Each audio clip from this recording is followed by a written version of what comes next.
to have a chance to tell you a few words here on the occasion of this G20. First of all, please allow me to thank Prime Minister Modi.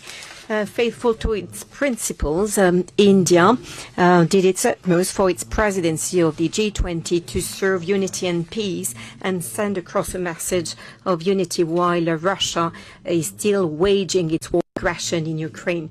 Before I report to you on our conclusions and the way I see them, of course, I would like to say a few words and say that all our thoughts go to Morocco and its people. They are going through a tragedy which is touching all of us. France yesterday, of course, sent a personal message, directly a message to the King, Mohammed VI, and we stand ready to send resources whenever Morocco tell us it is the right time to do so. We have technicians who stand ready, and this morning the World Bank, the IMF, the African Union and France as well stood together to send across a strong message to Morocco for reconstruction in this context. And our thoughts also go to Brazil, who suffered a major storm recently.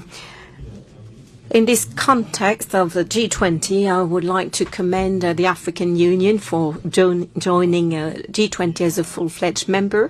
As you know, France was amongst the first ones to support this candidacy, and in Bali we launched a call. At the time, Macky Sall was representing the African Union, and what was at the time a wish is now a reality. The G20 will sit at the table where the decisions are taken, and I'm very pleased that what we were calling for in Bali has now been approved by all. First of all, this G20 confirms once again the isolation of Russia. A vast majority of the G20 members condemn the war in Ukraine and its impacts. And we've been dealing with the economic and food consequences of this war precisely to maintain the unity of the planet. And the entire G20 also commits to a just and lasting peace in Ukraine, and I insist on these words. That's in accordance with the UN Charter, and also is a reminder of our support to the principle of territorial integrity. After the summit we organized in Paris that led to the Paris Pact for the Peoples and the Planet, a number of things that we launched have been endorsed here. And what I would like to tell you, what is important here, is that this agenda we've been promoting for a number of years has moved forward on the occasion of this G20 in India. First of all, what we advocated in Paris and what led to this Paris Pact for the Peoples and the Planet was reiterated with many African countries ahead of this summit. They signed together with France a piece in which we were expressing our support for the pact. Let me remind you of the four underlying principles. We need not choose between the fight against poverty and the fight for the planet. Second, it is for each country to choose its own path with the support of the international community. Thirdly, we need a major leap when it comes to financing, and all of that very much presided over the conclusions on this topic. When it comes to mobilizing international financing to tackle poverty and climate change, this G20 acknowledged a number of developments. First of all, we exceeded the $100 billion of reallocation of SDRs.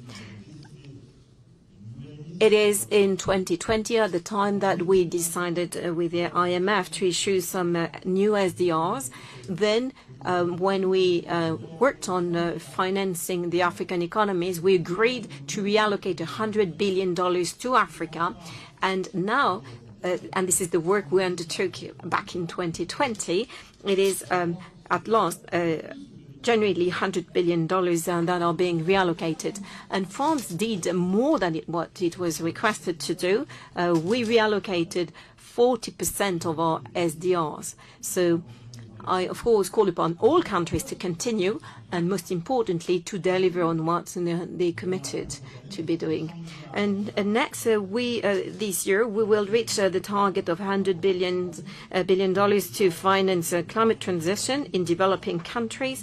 And in June, we had a report in Paris telling us that we were about to reach that target. It is a commitment that was made in 2015, and we exerted more pressure so that we could do it. Third element, we could see that what was done in Paris, and remember we had this first meeting of joint financing, all multilateral developing banks attending with the major financial institutions. Well, we got some results. We're increasing the risks taken by our developing banks and development banks, and we're increasing substantially the public finance simply by taking more risks with the existing mechanisms. And this is something that was agreed upon in Paris in June. And at the G20, we all agreed upon this commitment taken in Paris with the goal of having $200 billion of private finance for developing countries. So all of that was initiated in Paris in June and has been approved by the G20. So that's an endorsement of the 4Ps pact. But we want to do more in terms of efficiency. And this is also a commitment that we made in Paris. First of all, we support a deep reform of global governance. This is Security Council, but as well the World Bank and the IMF. They have to reflect today's reality and in terms of demography and economy as well. And then we want to increase the available tools. That's why we want to replenish the World Bank, and France is supporting that so that the emerging countries have a greater role to play. And we want, of course, to increase as well what is allocated to the issue of climate change. And we want some further commitments on behalf of the emerging countries to phase out coal. Next, the IMF. Here again, we expect some greater commitments by the emerging countries when it comes to restructuring the debt of African countries. We stand ready to do more, and we said it today. So it is the very same agenda, a greater financing mobilization around the world. And let me tell you that France upgraded its commitments, and we reached 0.5% of our GDP allocated to development projects, and we also want the same to happen at the international level. And this is the reason why we committed to the replenishment of I.N.D.I.A, the International Fund for Agricultural Development, and a meeting will be taking place in December. And I would like to thank President Alvaro Lario of I.N.D.I.A for being with us today. We need I.N.D.I.A because I.N.D.I.A is very much fighting to increase the productivity and the efficiency of the agriculture systems all around the world, in particular given that they are mostly impacted by the war. And then we expressed our support to a number of initiatives taken in Paris or in Nairobi because this massive financing leap also requires some additional resources. So we need to find some new international resources. And together with President Ruto, and allow me to thank him for the work done in Nairobi. So with President Ruto, we agreed to set up a task force on international taxation. And I commend his initiatives for a new kind of carbon tax with a genuine price. So it is the very same agenda and that we are working on climate change. And on Friday, the progress report of the Paris Accord was published, and we're not on the right trajectory. And the G20 is a key player in this. Today, we acknowledge a goal of tripling the production of renewable energy, and we also have the same ambition for low carbon technology, including the nuclear energy. And we're also committed to developing a major vast rail corridor between India, Saudi Arabia and Europe, and in order to transport green hydrogen and to speed up the greening of our industries. But this is not enough. Let me tell you that I'm personally very concerned by some sort of a rising state of mind, including within the G20, on the issue of climate. First of all, it is too easy to say for some of the emerging countries that it is only for the wealthiest country to bear the responsibility. The Europeans are facing their responsibility. We have the only credible international commitments with the Green Deal and the Fit for 55. We're the only ones who set some regulations, new regulations, in order to reach carbon neutrality in 2050 and the goals that were set for 2030. I'm very pleased that some join us with this 2050 target, but at the moment, only the Europeans have set the tools. We have the 100 billion commitment, as said in June in Paris and reiterated here. But many countries need to do more efforts. One cannot say that we will achieve the Paris Agreement goals without phasing out fossil fuels. And this is very much at the heart of the strategy that we're working on together with our partners for the JETPs, partnerships for just energy transition together with South Africa, Senegal and Indonesia.